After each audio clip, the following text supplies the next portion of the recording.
The fault system is not the whole story of American tort law by any means. There are areas of tort law where a person can be held liable for an injury even though he or she has not been negligent or intended harm or offense. Tort law includes doctrines of strict liability. One might find this surprising in light of Brown versus Kendall. If a fault-based system is so just and practical, how can doctrines of strict liability, liability without fault, also be just and practical? One way to understand the situation is this. While generally speaking, American tort law holds people liable when they are at fault, some activity is so dangerous the law holds those who engage in it to a higher standard, a standard of liability without regard to fault. The exception to the fault principle for very hazardous activities may function to discourage it.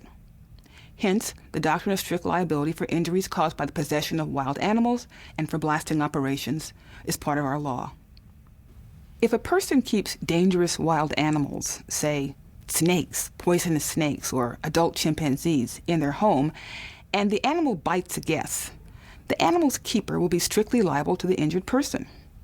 Or, if a person is engaged in a business involving the use of blasting or explosions, he'll be strictly liable for resulting injuries thereto. American tort law also holds the manufacturers of consumer products strictly liable for injuries caused by manufacturing defects. The argument for departing from the fault principle here is different. It's not so much that manufacturing consumer products like makeup or motorcycles or medicines is itself dangerous. It's that the public has expectations of safety and cannot protect themselves from risk and dangers of which they may not be aware. Some courts recognize near strict liability for unreasonably dangerous product designs and poor product labeling.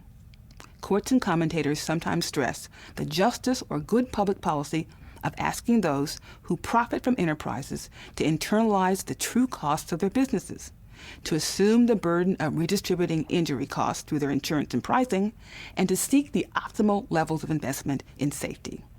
Even where liability is based on fault, American tort law eases the burden of proving fault to make it easier for plaintiffs to recover. Sometimes it's not practical to expect someone who's been injured to prove exactly in what way they were injured through negligence, and the injury itself strongly suggests negligence. For example, if a barrel of flour falls out of a second-story window and hits a pedestrian on the head, doesn't that mean that whomever was in control of the barrel of flour had to have been negligent? Res ipsa loquitur, we say. The thing speaks for itself. If a bottle of Coca-Cola explodes in the hands of a waitress, can't we assume that that particular bottle was negligently manufactured? If a patient wakes up from abdominal surgery and his arm is paralyzed, can't we assume that somebody in the operating room was negligent, even though the patient who is under anesthesia cannot prove it? Doesn't the thing speak for itself? Sometimes tort law makes one person responsible for the wrongdoing of another. Employers, though faultless, are liable for the negligence of workers that takes place in the scope of duty. The pizza delivery guy employed by Joe's Pizza causes an accident while recklessly speeding to make his next delivery, let's imagine. Well, Joe's Pizza is vicariously liable, respondeat superior, we say, more Latin. So, American tort law is a system of fault-based liability with several important exceptions. Tort law is not the only way in which America deals with problems of injury. In most states, automobile drivers are required to have no-fault insurance policies that pay for personal injuries without regard to fault. Workers who get injured at work due to the routine negligence of their employers are not permitted to sue those employers. They must apply for compensation through an insurance program, the Workers' Compensation Insurance System.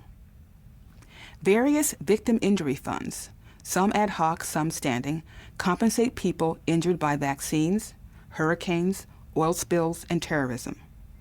Such funds heal nationally felt wounds and free the courts from a large number of related but factually complex cases. In the case of vaccine compensation, the tort alternative means that drug companies that make vaccine need not fear liability for providing tools essential to our public's health.